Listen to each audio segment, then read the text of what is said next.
محترم حاضرینو، ستاسو په حضور کې 13 جمعه کې ما د دې خبرې مذاکره کړې وله چې د انسان د کامیاب زندګۍ علامه دا بلل کیږي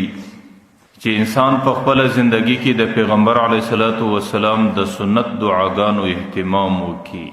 چې پر کومه موقع باندې پیغمبر علیه الصلاۃ والسلام سنت دعا غوښتې ده او په کومه لمحه کې د پیغمبر علیه الصلاۃ والسلام سنت دعا ثابته ده، نو د خپل زندګۍ عادت هغه دعاګانې جوړې کړي، پر هغه لمحه باندې د پیغمبر علیه الصلاۃ والسلام دعا غواړي او په هغه وخت باندې خپل نفس د پیغمبر علیه الصلاۃ والسلام په دعا غوښتنه باندې عادي کړي.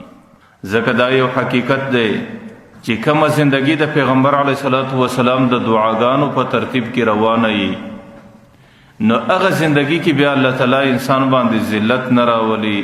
هغه زندگی کې الله تعالی پر انسان باندې ستړیا نه راولي،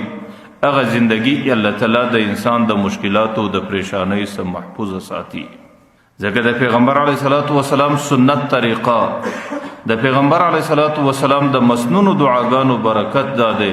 چې بیا دا د انسان د زندګۍ یو حصاري، د انسان د زندګۍ یو قلای او د انسان د زندګۍ د حفاظت لپاره به بهترین بندوبست. نو چې کله انسان ورځ روانوي، انسان شپه روانوي، د انسان سهار او ماښام د زندګۍ هر وخت دا د پیغمبر علیه الصلاۃ والسلام په نورانی دعاګانو باندې منور سي. عام طور چې انسان کله زندگی روانوي، نو د انسان زندگی دا عبارت د ورځې او د شپې څخه بلل کیږي، او د ورځې ابتدا د انسان دا د خوب د راکښېنستلو څخه شروع کیږي،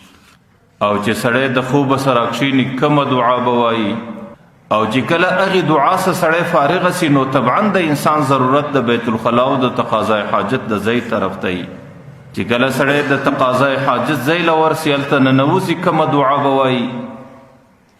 او چې کله د هغې سره راوځي بیا به کومه دعا وایي. د دې دعاګانو د حکمت او د دې دعاګانو د معنی متعلق په تیرو جمعو کې موږ په ډېر تفصیل سره خبره وکړه. اوس دا خبره چې کله انسان د تقاضای حاجت د ځای سره راوځي، نو فطرتاً او طبعا د انسان ضرورت هغه د اوداسي،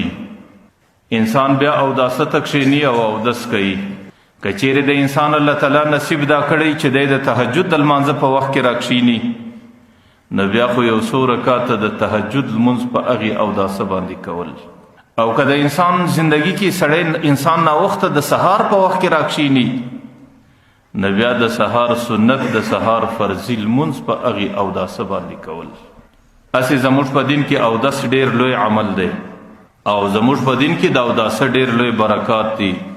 او د اوداسه د انسان پر زندگی باندې ډېر زیات انوارات راځي.